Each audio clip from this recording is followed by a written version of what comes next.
حضرت ذوالقرنین رضی اللہ تعالیٰ عنہ، اللہ تعالیٰ نے انہیں زمین میں اقتدار دیا تھا۔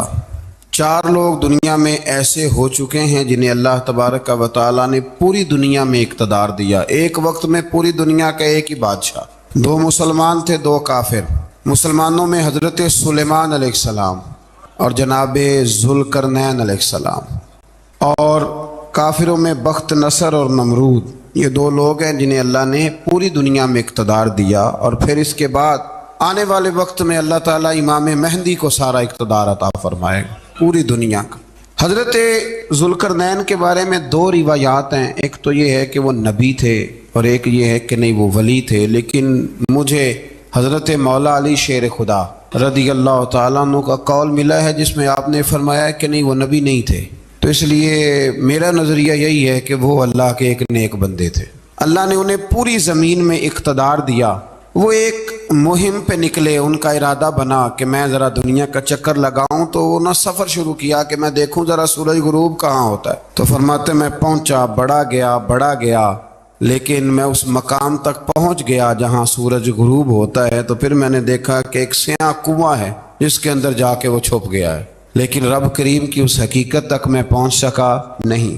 پھر آپ فرماتے ہیں کہ میں آگے نکلا تو مجھے ایک قوم کے بارے میں بتلایا گیا جو بڑی خونخوار قوم تھی، بڑی خونخوار، اس کو یاجوج اور ماجوج کہا جاتا ہے۔ یہ قوم اتنی خونخوار تھی کہ یہ درندوں کو بھی کھا جایا کرتے تھے، اتنے لمبے چوڑے ان کے قد تھے، اتنے زیادہ طاقتور تھے کہ سانپ اور بچھو بھی کھا جاتے تھے۔ یہ نکلا کرتے تھے سبزے کے دنوں میں تو ساری کھیتیاں اجاڑ جاتے تھے، ہر چیز تباہ کر جاتے تھے، حتیٰ کہ انسانوں تک کو کھا جاتے تھے۔ تو حضرت ذوالقرنین جب وہاں پہنچے، اللہ تبارک و تعالیٰ نے انہیں ان مظلوم لوگوں کا مددگار بنایا جن پر یاجوج اور ماجوج کی قوم ظلم کرتی تھی۔ انہوں نے آپ سے کہا کہ حضور مہربانی فرمائیں، اس قوم سے تو ہماری جان چھڑائیں۔ آپ نے فرمایا تم میری مدد کرو۔ انہوں نے کہا حضور کس طرح؟ فرمایا بس جسمانی طور پر میری مدد کرو۔ تو آپ نے پھر وہاں ایک دیوار بنائی، لوہا کاٹ کر، سیسا پگھلا کر، پتھر ڈال کر ایک بڑی موٹی تازی دیوار بنائی، اور اتنی اونچی بنائی، اور پھر اس کے چاروں جانب آگ جلائی تاکہ وہ لوہا اس طرح پگھل جائے کہ وہ دیواروں کے ساتھ چپک جائے، تاکہ کوئی آدمی پیر رکھنا چاہے تو پیر رکھ کے اس پہ چڑھ نہ سکے۔ آپ نے وہ دیوار بنائی۔ اب اس قوم کا حال یہ ہوا کہ وہ اس کے اندر قید ہیں، وہ صبح جب اٹھتے ہیں تو اس کو توڑنا شروع کرتے ہیں، توڑتے رہتے ہیں، تو جب شام ہوتی ہے تو ان میں سے ہر روز ایک شخص کہتا ہے اتنی رہنے دو، باقی کل کریں گے۔ لیکن جب وہ سویرے اٹھتے ہیں تو اللہ تعالیٰ اس دیوار کو پھر سے مضبوط فرما دیتا ہے۔ نبی کریم علیہ السلام نے فرمایا قرب قیامت میں ایک وقت آئے گا، قیامت کے قریب جا کے ایک ٹائم ایسا آئے گا کہ اس مخلوق میں سے ہی ایک شخص پکارے گا، اور پکار کے کہے گا کہ اب سو جاؤ انشاءاللہ۔ اللہ ان کی زبان پہ جاری کہے گا اب سو جاؤ اور سویرے انشاءاللہ یہیں سے شروع کریں گے۔ تو فرمایا وہ چونکہ انشاءاللہ کہیں گے تو پھر اللہ تبارک و تعالی اگلے دن اس دیوار کو وہیں پہ رکھے گا جہاں رات کو انہوں نے اسے چھوڑا تھا۔ اگلے دن وہ توڑیں گے تو دیوار ساری ٹوٹ جائے گی، اور پھر اللہ تبارک و تعالی کا فضل ہوگا تو مسلمان کی طرف وہ بڑھیں گے، وہ قتل و غارت کریں گے، پھر سے وہی درندگی کریں گے۔ تو پھر حضرت عیسیٰ علیہ السلام ان کے لیے دعا کریں گے۔ تو دعا کا یہ حال ہوگا کہ ان کے وجود پر کچھ ایسی چیزیں برآمد ہوں گی جن کی وجہ سے وہ مر جائیں گے، ختم کر دیے جائیں گے۔ قیامت کے قریب جا کے وہ دوبارہ آئیں گے۔ اس کے بعد پھر اللہ تبارک و تعالیٰ نے سورہ کہف کی آخری آیات میں 7 سمندر اور ان جیسے اور بھی آ جائیں، فرمایا 7 سمندر ہوں اور ان جیسے اور بھی آ جائیں، اور مل کر وہ روشنائی بن جائیں تو میرے رب کے کلمات ختم ہونے سے پہلے سمندر ختم ہو جائیں گے۔ اور آخری آیت میں اللہ تعالیٰ نے فرمایا کہ اے رسول صلی اللہ تعالی علیہ وسلم آپ کہہ دیجئے کہ میں تمہاری طرح ہی ایک بشر ہوں، انا بشر مثلکم، میں بھی تمہاری طرح ایک۔ اب مثلکم کا بہت سارے لوگوں نے ترجمہ اپنی طرح کا کر لیا ہے، حالانکہ حضور صلی اللہ تعالی علیہ وسلم نے فرمایا کہ بشر ہونے میں تمہاری طرح ہوں، رسول ہونے میں تمہاری طرح نہیں، اللہ کا حبیب ہونے میں تمہاری طرح۔ اور وہ یہ جو میں کہہ رہا ہوں نا نہیں، تو یہ صحیح بخاری کے لفظ ہیں۔ حضور نے فرمایا ایکم مثلی، کون ہے تم میں جو میری طرح ہو؟ اور تو اپنے رسول کے بارے میں یہ کہے کہ بکریاں چرا رہے تھے تو معاذ اللہ انہیں پتہ ہی نہیں تھا کہ میں نبی بن جاؤں گا، ایسی کوئی بات نہیں۔ اعلیٰ حضرت فرماتے ہیں اللہ اللہ وہ بچپنے کی پھبن یعنی بچپن میں بھی رنگ ڈھنگ نرالے تھے میرے رسول کے۔ اللہ اللہ وہ بچپنے کی پھبن، اس خدا بھاتی صورت پہ لاکھوں سلام، اس خدا بھاتی صورت پہ۔ اور مرحوم اعظم چشتی نے بھی ایک جملہ بڑا خوبصورت کہا، اس نے کہا تیری حیات پاک کا ہر لمحہ پیغمبر لگے۔ انہوں نے اپنے چچا کو بے جان بتوں کی عبادت سے روکا، عذاب الہی سے ڈرایا۔ اس نے کہا کہ آپ ہمیں ہمارے خداؤں سے پھیرنا چاہتے ہیں، اس سے رک جائیں ورنہ ہم آپ کو سنسار کر دیں گے۔ ابراہیم علیہ السلام نے کہا کہ میں آپ کے لیے اپنے رب سے استغفار کرتا رہوں گا، وہ مجھ پر بہت مہربان ہے۔ تو اللہ تبارک و تعالیٰ نے انہیں اسحاق علیہ السلام بیٹے اور یعقوب علیہ السلام پوتے کی بشارت دی، اور یہ بھی فرمایا کہ یہ دونوں نبی بھی ہوں گے۔ پھر آیت نمبر 51 سے لے کر 58 تک مختلف انبیاء کا ذکر ہے۔ اللہ تعالیٰ نے اس میں فرمایا کہ حضرت موسیٰ کو برگزیدہ رسول، نبی اور اللہ کا رازدار کہا گیا، اور حضرت ہارون کی نبوت کا بیان بھی ہوا، اور حضرت اسماعیل کو وعدے کے سچے، نماز اور زکوٰۃ کا حکم دینے والے رسول اور نبی اور اللہ کا پسندیدہ قرار دیا گیا۔ ادریس علیہ السلام کو صدیق نبی قرار دیتے ہوئے فرمایا کہ ہم نے ان کو بلند جگہ پہ بٹھایا ہے۔ کہاں ہے ادریس علیہ السلام؟ چوتھے آسمان میں بھی، اور جنت کا قول بھی ہے۔ دو روایتیں ان کے بارے میں ملتی ہیں، ایک تو یہ ہے کہ وہ حضرت ملک الموت سے ایک دفعہ کہنے لگے تو میرا یار نہیں بن جاتا؟ اللہ ہی بھلا کرے۔ حضرت اسرائیل کو کہنے لگے دوست بن جاتے ہیں، دوستی ہو گئی۔ فرمانے لگے یار موت کا ذائقہ کیسے چکھاتا ہے؟ کہنے لگا میں آپ کو چکھا دیتا ہوں۔ آپ کو موت کا ذائقہ چکھایا اور دوبارہ پھر روح ڈال دی، آپ اٹھ کے بیٹھ گئے۔ کہنے لگے دوزخ تو دکھا، نے وہ بھی دکھا دی۔ فرمایا جنت تو دکھا، جنت بھی دکھائی۔ تو کہنے لگا واپس چلیں، فرمانے لگے اب تو نہیں جانا۔ ہاں کیوں؟ فرمایا رب فرماتا ہے ہم فیہا خالدون، جو جنت میں آئے گا یہیں رہے گا۔ نے کہا جناب وہ تو پہلے موت کا ذائقہ چکھنا ہے، پل صراط جو دوزخ کے اوپر ہے وہاں سے گزرنا ہے۔ تو آپ فرمانے لگے یہ دونوں کام میں کر چکا ہوں اور تو نہیں کرائے ہیں، لہذا میں آ گیا ہوں تو میں نے یہیں پہ رہنا ہے۔ اب حضرت ملک الموت علیہ السلام نے عرض کی مالک یہ تیرا بندہ، فرمایا تیری دوست بھی اس کے ساتھ لگی تھی تو میری توفیق سے ہی لگی تھی، اور یہ یہاں تک آئے بھی میری توفیق سے ہی ہے، میرا ارادہ بن گیا انہیں یہاں رکھنے کا۔ میری طلب بھی تو تیرے کرم کا صدقہ ہے، میری طلب بھی تو تیرے کرم کا صدقہ ہے۔ یہ پاؤں اٹھتے نہیں بلکہ یہ اٹھائے جاتے ہیں، تو یہ بھی تو اس کا کرم ہوتا ہے نا کہ وہ کس طرح کر کے کسی کو نوازتا ہے۔ آیت نمبر 59 میں اللہ تعالیٰ کے فرما بردار اور سرکش بندوں کے احوال اور جو ان کے آخرت میں احوال ہوں گے ان کا ذکر کیا گیا ہے۔ آیت نمبر 66 میں بتایا گیا ہے کہ منکرین آخرت حیات بعد الموت کے بارے میں ہمیشہ شک میں مبتلا رہے۔ انہیں یقین ہونا چاہیے کہ مرنے کے بعد دوبارہ وہی خالق زندہ کرے گا جس نے پہلی بار بغیر کسی نام و نشان کے پیدا۔ آیت نمبر 76 میں بتایا کہ جو لوگ گمراہی میں مبتلا ہیں ان کے ابتلا میں اضافے کے لیے مہلت کی مدت بڑھا دی جاتی، اور جو ہدایت یافتہ ہیں ان کو مزید استقامت نصیب ہوتی ہے۔ اللہ کے ہاں ثواب اور انجام خیر کے اعتبار سے باقی رہنے والی نیکیاں سب سے زیادہ بہتر، ایسی نیکیاں کریں جو باقی رہیں ہمیشہ، کیا کہتے ہیں صدقہ جاریہ۔ آیت نمبر 81 میں فرمایا کہ مشرکین اس امید پر اللہ کے سوا معبودان باطل کی عبادت کرتے ہیں کہ مشکل میں ان کی مدد کریں گے، فرمایا ہرگز نہیں، وہ ان کے دشمن بن کے عبادت کا انکار کریں گے۔ آیت نمبر 88 میں بتایا کہ کفار نے اللہ کی طرف اولاد کی نسبت کر کے نہایت سخت بات کی۔ یہ تو اتنا سنگین جرم ہے کہ اس سے آسمان پھٹ پڑے، زمین شک ہو جائے اور پہاڑ ریزہ ریزہ ہو جائیں۔ مزید فرمایا کہ آسمان اور زمین میں جو کوئی بھی ہے سب اللہ کے حضور بندے بن کے حاضر ہوں گے۔ آیت نمبر 97 میں فرمایا جو لوگ ایمان لائے اور نیک کام کیے عنقریب رحمان لوگوں کے دلوں میں ان کی محبت پیدا فرما دے۔ یہ جو شرک والا معاملہ ہے نا یہ بڑا سادہ سا ہے۔ کچھ لوگ آج نئے فلسفی اٹھے ہیں تو وہ کچھ عجیب و غریب سی باتیں دہریوں جیسی کرنے لگے ہیں، اور بعض مضامین ہم دیکھتے ہیں تازے جو چھپتے ہیں ان کے اندر بھی وہ اشارتاً کنایاتاً مذہب کی بنیاد پر تقسیم نہیں ہونی چاہیے، انسان بحیثیت انسان قابل تکریم ہے۔ تو ایک بات سمجھ لیں کہ جو مکان کی رجسٹری آپ کے نام ہے اگر کوئی اور دعویٰ کرے اس کا تو آپ کو برداشت ہے؟ یہ ہو نہیں نہ سکتا میاں، ملک میں وزیر کئی ہو سکتے ہیں پر وزیر اعظم ایک ہوتا ہے، اس کو سمجھ لیں۔ تو جب اللہ کی توحید میں کو کسی کو شریک ٹھہراتا ہے تو وہ بہت بڑا جرم کرتا ہے، وہ بہت بڑا جرم کرتا ہے۔ یوں سمجھ لیں کہ جیسے آپ کی 5 مرلے کی زمین پہ کوئی آ کے قبضہ کرے، اسے مار دینے کو دل کرتا ہے۔ اس لیے یہ ساری زمین رب کریم کی ہے، آسمان و زمین کا خالق اور مالک۔ تو شرک ناپسندیدہ بات، ناپسندیدہ۔ سورہ طٰہٰ شروع ہوتی ہے۔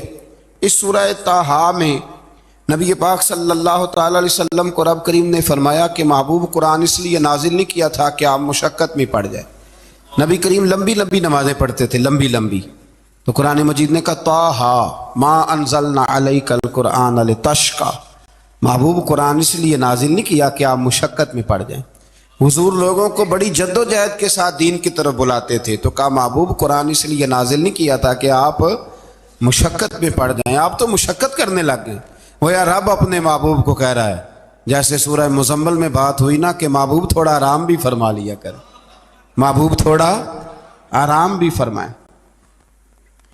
پھر فرمایا کہ یہ قرآن نصیحت کے لیے نازل ہوا ہے، اور اللہ ظاہر و باطن سب کو جانتا ہے، اور وہ وحدہ لا شریک ہے، اور سارے اچھے نام اسی کے ہیں۔ آیت نمبر 10 میں فرمایا کہ مدین سے واپسی کے سفر کے دوران موسیٰ علیہ السلام اس واقعے کا بیان کیا کہ وہ اپنی جگہ پر رکے ہوئے تھے، تو وہیں انہیں غیب سے ندا آئی کہ موسیٰ میں آپ کا رب ہوں، آپ وادی مقدس میں ہیں تو ادباً اپنے جوتے اتار دیجئے، میں نے آپ کو چن لیا ہے، میرے پیغام وحی کو توجہ سے سنیے، میں اللہ وحدہ لا شریک ہوں، میری بندگی کیجیے، میری یاد کے لیے نماز قائم کیجیے، قیامت آنے والی ہے، اسی کی طرف آپ توجہ فرمائیے۔ اسی موقع پر آپ کو جو معجزات عطا کیے گئے ان کا بھی ذکر ہے، اور وہ ہم پیچھے بہت ساری جگہوں پہ اس کا ذکر کر آئے کہ اللہ تعالیٰ نے ان کو ایک ایسا عصا عطا فرمایا تھا کہ وہ ایک دم میں ہی بہت بڑا اژدہا بن جایا کرتا تھا، اور پھر حضرت سیدنا موسیٰ علیہ السلام اپنا ہاتھ گریبان میں ڈال کے نکالتے تھے تو آفتاب کی طرح روشن ہو جاتا تھا۔ اقبال کہتے ہیں یدے بیضا لیے بیٹھے ہیں اپنی آستینوں، یدے بیضا لیے، چمکتے ہوئے ہاتھ ہیں ان کے، تو یہ اپنی آستینوں میں چھپا کے بیٹھے ہیں۔ پر اقبال نے یہ ولیوں کے لیے کہا ہے، نہ پوچھ ان خرقہ پوشوں کی، ارادت ہو تو دیکھ ان کو، ارادت ہو تو محبت کے ساتھ دیکھ، تنقید کے ساتھ تو پتہ ہے پھر بندے کو کوئی شے نہیں ملتی، آنکھیں گونگ ہو جاتی۔ ارادت ہو تو دیکھ ان کو، یدے بیضا لیے بیٹھے ہیں اپنی آستینوں میں۔ پھر اللہ تعالیٰ نے نا حضرت موسیٰ علیہ السلام کو حکم دیا تھا کہ فرعون کو دعوت دیں، تو حضرت موسیٰ نے دعا مانگی جو آیت نمبر 25 اور 28 میں موجود ہے، رب اشرح لی صدری ویسر لی امری واحلل عقدۃ من لسانی یفقہوا قولی، اے میرے رب میرے لیے میرا سینہ کھول دے، میرے لیے میرا کام آسان کر دے، میری زبان کی گرہ کھول دے تاکہ وہ لوگ میری بات کو سمجھ سکیں۔ یہ آپ نے دعا فرمائی، اور آگے جا کے مزید آپ نے التجا کی کہ میرے خاندان میں سے میرے بھائی ہارون کو اس مشن میں میرا وزیر بنا دے تاکہ مجھے تقویت ملے، اور اسے میرا شریک کار بنا دیجیے۔ اللہ تعالیٰ نے ان کی اس دعا کو قبول فرما لیا۔ آیت نمبر 38 سے حضرت موسیٰ علیہ السلام کی پیدائش کا ذکر ہوتا ہے، اور یہ تقریباً آیت نمبر 76 تک چلتا ہے۔ واقعہ آپ نے پہلے بھی سنا ہوا ہے، اپنے لفظوں میں میں بھی عرض کیے دیتا ہوں۔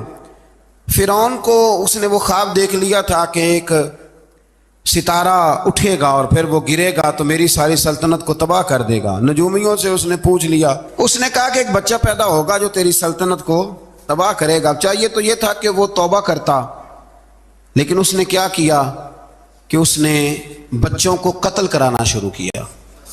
یذبحون ابناءکم، ذبح کرا دیتا تھا تمہارے بیٹوں کو، اور بچیوں کو وہ زندہ رکھتا تھا۔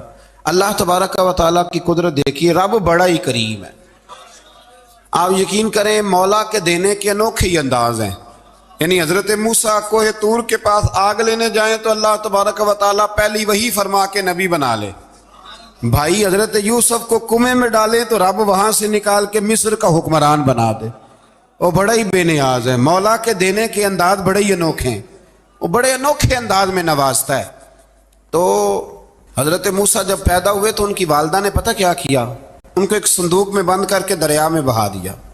اب دریا میں بہتے جا رہے ہیں تو ماں تھی تو پریشان بھی ہو گئی، ان کی ہمشیرہ کو کہنے لگی ذرا دھیان رکھنا کدھر جاتے ہیں۔ حضرت موسیٰ علیہ السلام دریا میں بہتے بہتے نا فرعون نے نا دریا کے کنارے مکان بنایا ہوا تھا۔ آپ کو پتہ ہے بادشاہوں کا ذوق ہوتا ہے، آج کل ہمارے جو حکمران ہیں انہوں نے اس کا نام فارم ہاؤس رکھا ہوا ہے، میرا فارم ہاؤس، اور پرانے زمانے میں لوگ ڈیرا کہتے تھے، تو اس نے بھی اس طرح کا فارم ہاؤس بنایا ہوا تھا۔ وہاں پہ حضرت موسیٰ علیہ السلام تیرتے ہوئے تابوت کے اندر صندوق کے اندر جا رہے ہیں۔ فرعون اور ان کی بیوی حضرت آسیہ بے اولاد تھیں، بڑی تڑپ تھی بیٹے کی، وہ بھی وہاں کھڑی تھی۔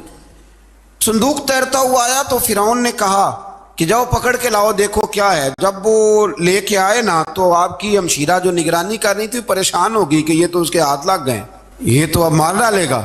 لیکن جب خوبصورت اور چمکتا ہوا بچہ دیکھا تو بی بی آسیہ کہنے لگی یہ بنی اسرائیل کا ہے ہی نہیں، یہ تو پتہ نہیں کہاں سے بہتا ہوا یہاں آ گیا ہے، تو ایسے ہی چھوڑ، یہ پتہ نہیں کہاں سے ہے، رکھ نہ لیں۔ تو حضرت موسیٰ علیہ السلام وہ کہنے لگا نہیں انہی کے ہیں، موسیٰ علیہ السلام اسی کے ہیں۔ تو آسیہ کہنے لگی تیرے تو سر پہ نا بس بھوت ہی سوار ہو گیا، ہر وقت وہی لوگ تجھے یاد رہتے ہیں، پتہ نہیں کہاں سے بہ کے آیا۔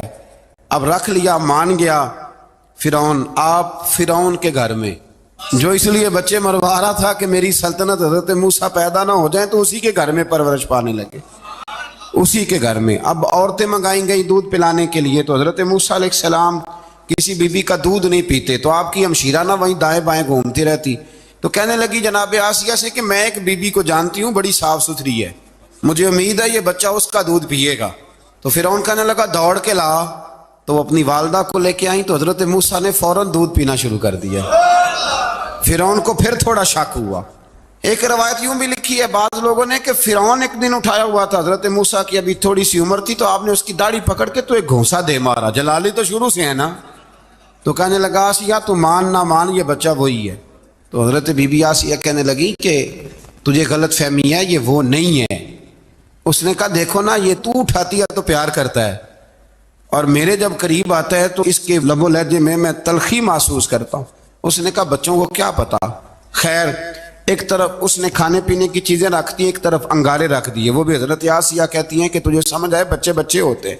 حضرت موسیٰ بچے تو تھے پر تھے تو اللہ کے نبی نا، اللہ کے نبی تھے۔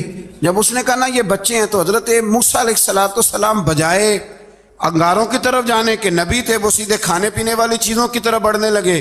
فرعون کہنے لگا اب بتا، اللہ تعالیٰ نے حضرت جبریل کو بھیجا، انہوں نے کہا ادھر نہیں جانا آپ ادھر جائیے، تو آپ آگ کی طرف گئے اور ایک کوئلہ اٹھا کے زبان پہ رکھ لیا۔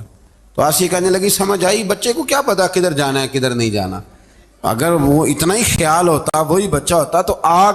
اور بعض مفسرین نے لکھا ہے یہ جو حضرت موسیٰ دعا مانگتے تھے نا رب اشرح لی صدری ویسر لی امری، یہ وہ آگ کا انگارہ جب کوئلہ منہ میں رکھا تھا نا تو اس کی وجہ سے زبان میں کچھ لکنت آ گئی، تو آپ دعا کرتے تھے کہ یا اللہ میری زبان کی وہ بند گرا کھول دے تاکہ میں کھل کے فرعون کے سامنے بات کر سکوں۔ وہیں حضرت موسیٰ پلنے لگے، وہیں پلے، وہیں جوان ہوئے، وہیں اللہ نے ساری دولتیں دی، بہن بھی ملی، ماں بھی ملی، اور سارے عزیزوں کا پیار بھی ملا۔ اسی گھر کے اندر اللہ نے پرورش کر کے فرعون کے ظلم سے بنی اسرائیل کو نجات عطا فرمائی۔ آج نمبر 77 سے موسیٰ علیہ السلام کو حکم ہوا کہ راتوں رات بنی اسرائیل کو لے کے نکل جائیں۔ انہیں اللہ کی طرف سے یقین دلایا گیا کہ ان کے لیے سمندر میں خشک راستہ نکال لیا جائے گا۔ فرعون نے ان کا تعاقب کیا اور سمندر میں غرق کر دیے گئے۔ اس مقام پر اللہ تعالیٰ نے بنی اسرائیل پر اپنے احسانات کا ایک بار پھر ذکر فرمایا۔ حضرت سعد بن ابی وقاص رضی اللہ تعالیٰ عنہ بھی ایک دن جہاد کے لیے نکلے تو رستے میں سمندر آ گیا۔ حضرت موسیٰ کی قوم کو نا سمندر نے رستہ دیا تھا، تو جناب سعد بن ابی وقاص سمندر کے کنارے کھڑے ہو کے اب وہ لوگ پوچھنے لگے حضور کیا کرنا ہے؟ فرمایا کرنا کیا ہے، ابھی دیکھیں کیا ہوتا ہے۔ تو فرمانے لگے وہ سمندر و دریا اگر تو حضرت موسیٰ کی نافرمان قوم کو رستہ دیتا ہے تو ہم تو رسول اللہ کے فرما بردار غلام ہیں، ہمیں بھی رستہ دے۔ تو 12 رستے بن گئے دریا میں سے۔ جناب سعد بن ابی وقاص لشکر لے کے گزر گئے، باہر گئے تو ایک دفعہ پھر صحابہ کو یقین دلایا، فرمایا کسی کی کوئی چیز تو نہیں رہ گئی دریا میں؟ دشت تو دشت ہیں دریا بھی نہ چھوڑے ہم، بحر ظلمات میں دوڑا دیے اب میں کیا کروں، علامہ اقبال نے ہر جگہ کلام لکھا ہے، ہر جگہ۔ یہ آپ کو پتہ نا، ایک صاحب مجھے بھی سمجھا رہے تھے، میں نے جمعہ بھی وضاحت کی، کہنے لگے آپ اقبال کی بڑی تعریفیں کرتے ہیں۔ میں نے کہا مجبوری ہے، وہ کام ہی تعریفوں والے کرتے ہیں تو ہو جاتی ہیں، کیا کیا جائے۔ عام دام برسر مطلب۔ تو حضرت سعد بن ابی وقاص نے پوچھا کچھ رہ تو نہیں گیا؟ کہا جناب پیالہ رہ گیا میرا مٹی کا دریا میں۔ تو حضرت سعد بن ابی وقاص کہنے لگے کوئی مسئلہ نہیں، ہم رسول اللہ کے غلام ہیں۔ اور اس پر بڑی دلائل ہیں، وقت نہیں ہے، آگے بڑھنا ہے۔ فرمایا او دریا، او ہمارا پیالہ تو واپس کر دے۔ تو ایک لہر آئی تو پیالہ بھی کنارے پہ پھینک گئی۔ تو اللہ تعالیٰ نے حضرت موسیٰ علیہ السلام کو کی قوم کو وہاں سے نجات دی۔ آیت نمبر 85 سے سامری کا ذکر ہے۔ سامری ایک جادوگر تھا۔ جب حضرت موسیٰ علیہ السلام تشریف لے گئے نا کوہ طور پہ، تو اس نے نا سونے کا ایک بچڑا بنا دیا تھا، اور اس کے منہ میں ایسی تاریں اس نے لگائی تھیں کہ جب ہوا چلتی تھی تو وہ تاریں بجتی تھیں، مفسرین نے لکھا ہے۔ تو بنی اسرائیل والوں کو یہ کہتا تھا دیکھو یہ بولتا ہے، تو بڑے کمزور ایمان کے لوگ تھے، اس طرف متوجہ ہو گئے۔ حضرت موسیٰ علیہ السلام واپس آئے تو انہوں نے پوچھا کہ یہ ماجرا کیا ہے؟ تو اس نے کہا کہ میں نے نا حضرت جبریل علیہ السلام کا گھوڑا جب چل رہا تھا تو ان کے پاؤں سے جو مٹی لگ رہی تھی وہ مٹی میں نے تھوڑی اٹھا لی تھی، اور وہ میں نے اس کے منہ میں رکھی ہے، جس کی وجہ سے اس کے منہ سے آواز ہے۔ وہ مٹی کب اٹھائی تھی وہ بھی لکھا ہے مفسرین نے کہ حضرت موسیٰ علیہ السلام نے جب کہا نا بنی اسرائیل والوں کو کہ گھوڑے ڈالو اندر، حالانکہ رستے بن بھی گئے تھے، پھر بھی کہنے لگے ایسا نہ ہو کہ اندر جائیں تو پانی پھر آ جائے۔ تو یہ جاتے نہیں تھے، ڈرتے تھے، کمزور ایمان کے لوگ تھے نا۔ اصل مسئلہ نا اندر کا ہے۔ آپ یقین کریں یہ بڑی باکمال بات ہے۔ میں تو اس نتیجے پہ پہنچا ہوں تھوڑی سی زندگی گزار کے کہ یقین اگر مضبوط ہو نا تو انسان کی زندگی کا ہر کٹھن رستہ آسان ہو جاتا ہے۔ لیکن جن لوگوں کے اندر مسائل بہت زیادہ ہوتے ہیں ان کے لیے بیرونی کوئی کام کرنا بھی بڑا ہی مشکل ہوتا ہے۔ تو یہ لوگ کہنے لگے کیسے اندر جائیں گے تو پھر نہ پانی مل جائے۔ تو حضرت جبریل امین آئے گھوڑی پہ بیٹھے ہوئے، انہوں نے آگے آگے گھوڑی دوڑائی، تو آگے گھوڑی دوڑی تو ان کے گھوڑے خود بخود پیچھے دوڑ پڑے۔ حضرت سیدنا جبریل کی گھوڑی جہاں پیر رکھتی تھی وہاں سے سبزہ اگتا تھا۔ سامری جادوگر تھا، حیرت انگیز چیزوں کو جمع کر لیتا تھا، اس نے وہ جمع کر کے رکھ لی اور بچڑا بنا دیا۔ تو حضرت موسیٰ علیہ السلام نے جب اس سے پوچھا تو اس نے یہ بات بتائی اور کہنے لگا یہ تدبیر مجھے میرے نفس نے سجائی تھی۔ حضرت موسیٰ نے اس سے کہا تو یہاں سے چلا جا، زندگی میں تیرے لیے وحشت کی سزا ہے اور تیری سزا کا وقت آخرت میں مقرر ہے۔ وحشت کا بھی عذاب ہوتا ہے کچھ لوگوں کو وحشت کا عذاب یہ ہوتا ہے، یعنی انسان ہر وقت خوف زدہ رہے۔ آیات بتاتی ہیں کہ اس پر کون سا عذاب ہے، اس پر ایک وحشت طاری رہے۔ اللہ سے دعا مانگیں اللہ تبارک و تعالی ان ساری آزمائشوں سے ہمیں محفوظ فرمائے۔ اسی تسلسل میں پھر قیامت اور سور پھونکے جانے کا ذکر ہے۔ آیت نمبر 105 سے فرمایا کہ لوگ آپ سے پہاڑوں کے متعلق سوال کرتے ہیں، آپ ان سے کہہ دیجئے میرا رب انہیں ریزہ ریزہ کر دے گا اور پوری زمین ہموار میدان کی طرح ہو جائے گی۔ آیت نمبر 109 میں قیامت کی ہولناکیوں کا ذکر ہوا اور فرمایا آج اللہ کی بارگاہ میں کسی کو مجال شفاعت نہیں ہوگی سوائے اس کے جسے وہ اذن شفاعت عطا کرے اور جس کے قول سے وہ راضی ہو۔ آیت نمبر 110 سے اکڑی گردنوں کے حی و قیوم کے سامنے جھکنے، ظالموں کے نامراد ہونے اور مومنین صالحین کے کامیاب ہونے کا ذکر ہے۔ آیت نمبر 114 میں علم میں اضافے کی تعلیم کے لیے دعا ارشاد فرمائی گئی ہے جو بڑی معروف ہے، رب زدنی علما۔ آیت نمبر 115 سے اس بات کا ذکر ہے کہ آدم علیہ السلام جو جنت میں درخت کے قریب چلے گئے تو یہ ان کی بھول اور اجتہادی خطا تھی، اللہ نے خود وضاحت فرما دی، اور انہوں نے قصداً اللہ کے حکم کی نافرمانی نہیں کی۔ آدم علیہ السلام کو جنت میں داخل کر کے بتایا کہ یہاں نہ بھوک لاحق ہوگی، نہ بے لباسی ہوگی، نہ پیاس لگے گی، نہ ہی دھوپ کی تپش محسوس ہوگی، اور یہ کہ آپ اپنے دشمن شیطان کی چالوں سے بچے رہیں گے۔ اس مقام پر قرآن نے اس موضوع کو پھر بیان کیا کہ شیطان نے وسوسہ ڈالا اور مخلص اور ہمدرد کا روپ دھار کر ان کو بہکایا۔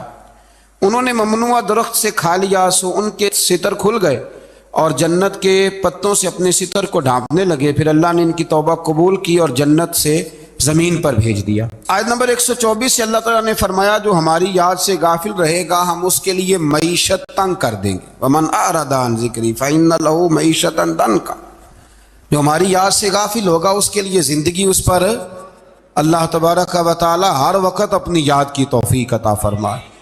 آیت نمبر 130 سے اللہ تعالیٰ نے ارشاد فرمایا ان کی باتوں پر صبر کیجیے، سورج کے طلوع اور غروب ہونے سے پہلے اپنے رب کی حمد کے ساتھ تسبیح پڑھتے رہیے، اور رات کے بعض اوقات میں اور دن کے حصوں میں بھی تسبیح پڑھتے رہیے، تاکہ آپ کا رب راضی ہو جائے اور آپ بھی راضی ہو جائیں۔ مزید فرمایا کہ اپنے اہل خانہ کو نماز کا حکم دیں اور خود بھی نماز پر قائم رہیں، اور نیک انجام صرف تقوی پر کاربند لوگوں کے لیے۔ لوگ کیا کہیں گے؟ لوگوں کے لیے الزام لگانا، پروپیگنڈا کرنا یہ بڑا ہی آسان کام ہے۔ دو ہی تو کام دنیا میں آسان ہے، ایک بدگمانی کرنا اور ایک غیبت کرنا، اور اتنا مزیدار کام ہے کہ آپ ساری دیہڑی کرائیں، کوئی بندہ تھکنے کو تیار ہے، معاذ اللہ ثم معاذ اللہ سارا دن۔ اور اگر آپ کہیں کہ اللہ کا ذکر کرو، تسبیح لے لو، صرف 500 دفعہ درود شریف پڑھ لو، تو پھر کیا بنے گا؟ کام یاد آ جائے گا، بہت سارے لوگوں نکل لیں گے۔ کبھی کبھی کچھ چیزیں بڑی یاد رہ جاتی ہیں۔ ایک شاعر نے ایک شعر کہا تھا، میری تھوڑی سی شعری ذوق ہے تو مجھے دلچسپی ہے، رہ جاتی ہیں کچھ باتیں ذہن میں۔ ایک دفعہ ہمارے ایک دوست کے بارے میں کچھ پراپیگنڈا ہونے لگا، تو میں نے انہیں ایک شعر لکھ کے بھیجا، مجھے یاد تھا، میں نے ایک شعر لکھا۔ کسی شاعر نے کہا تھا کہ مخلوق تو فنکار ہے اس درجہ کے پل بھر میں، سنگے در کعبہ سے بھی اصنام تراشے۔ کعبے کے اندر سے مٹی لے کے لوگ بت بنا لیتے ہیں اور اللہ کا شریک بناتے ہیں۔ تو کہنے لگا شاعر کہ مخلوق تو فنکار ہے اس درجہ کے پل بھر میں، سنگے در کعبہ سے بھی اصنام تراشے، تم کون ہو کیا چیز ہے داغ کبابی، لوگوں نے تو مریم پہ بھی الزام تراشے۔ لوگ تو منٹ لگاتے ہیں، وہ جو رہی مسجد میں، پلی مسجد میں، لوگوں نے الزام لگانے کا وقت آیا تو الزام لگا دیا، سید عائشہ صدیقہ پہ لگا دیا، صدیق کی بیٹی اور صدیقہ۔ آپ سوچ سکتے ہیں کہ لوگ کہاں تک جاتے ہیں اور باتیں کہاں تک پہنچتی ہیں۔ تو یہ میرے رب کریم کا فضل اور کرم ہے کہ جناب مریم کی برات کا اعلان بھی قرآن نے کیا اور حضرت عائشہ صدیقہ کی برات کا اعلان بھی قرآن پاک نے فرمایا، یہ بھی قرآن مجید نے فرمایا ہے۔ اور کل پرسوں بھی بات ہو رہی تھی حضرت یوسف علیہ السلام کی، تو الزام تو لگتے رہتے ہیں۔ تو میں نے اس دن بھی سوال کیا تھا، پھر دہراتا ہوں کہ غلطی کیا تھی حضرت یوسف کی؟ کبھی کنواں اندھیرا، کبھی بھائیوں کے تھپڑ، کبھی مصر کا بازار، اور ذرا سوچو تو صحیح جب بولیاں لگتی ہیں انسان کی تو کیا حال ہوتا ہے۔ اور پھر ذرا یہ بھی تو دیکھو نا کہ جب زلیخا نے الزام لگایا تو پھر کیا حال ہے، اور پھر 12 سال کی جیل پر رب فرماتے ہیں شانیں میں نے یوسف کو ہی عطا فرمائی ہیں۔ تو حضرت مریم سلام اللہ علیہ جب وہ بیٹا لے کے گئی ان کے پاس تو انہوں نے کہا یہ کہاں سے آ گیا؟ آپ فرمانے لگی میں نے تو چپ کر روزہ رکھا ہوا ہے، اسی سے پوچھ لو یہ کہاں سے آیا ہے، یہی بتائے گا۔ پنگوڑے میں تھے حضرت عیسیٰ علیہ السلام، پنگوڑے میں۔ تو قرآن مجید کہتا ہے کہنے لگے قال انی عبد اللہ، حضرت عیسیٰ بولے اور بول کے کہنے لگے میں اللہ کا بندہ ہوں، اور آتانی الکتاب، خالی نہیں آیا، کتاب ساتھ لے کے آیا ہوں، وجعلنی نبیا، اور اس نے مجھے نبی بنا کے بھیجا ہے۔ تو حضرت عیسیٰ علیہ السلام پنگوڑے میں ہیں تو کلام فرما رہے ہیں، اپنے نبی ہونے کا اعلان فرما رہے ہیں۔ اب اس بندے کے قریب جا کے اس سے سوال کرنے کو دل نہیں کرتا جو نبی پاک کے بارے میں کہتا ہے 40 سال کے بعد نبی بنے۔ یہاں پنگوڑے میں حضرت عیسیٰ کلام کریں، پنگوڑے میں، اور وہ پنگوڑے میں کہے میں نبی ہوں، اور تو اپنے رسول کے بارے میں یہ کہے کہ بکریاں چرا رہے تھے تو معاذ اللہ انہیں پتہ ہی نہیں تھا کہ میں نبی بن جاؤں گا۔ ایسی کوئی بات نہیں۔ اعلیٰ حضرت فرماتے ہیں اللہ اللہ وہ بچپنے کی پھبن، یعنی بچپن میں بھی رنگ ڈھنگ نرالے تھے میرے رسول۔ اللہ اللہ وہ بچپنے کی پھبن، اس خدا بھاتی صورت پہ لاکھوں سلام، اس خدا بھاتی صورت پہ۔ اور مرحوم اعظم چشتی نے بھی ایک جملہ بڑا خوبصورت کہا، اس نے کہا تیری حیات پاک کا ہر لمحہ پیغمبر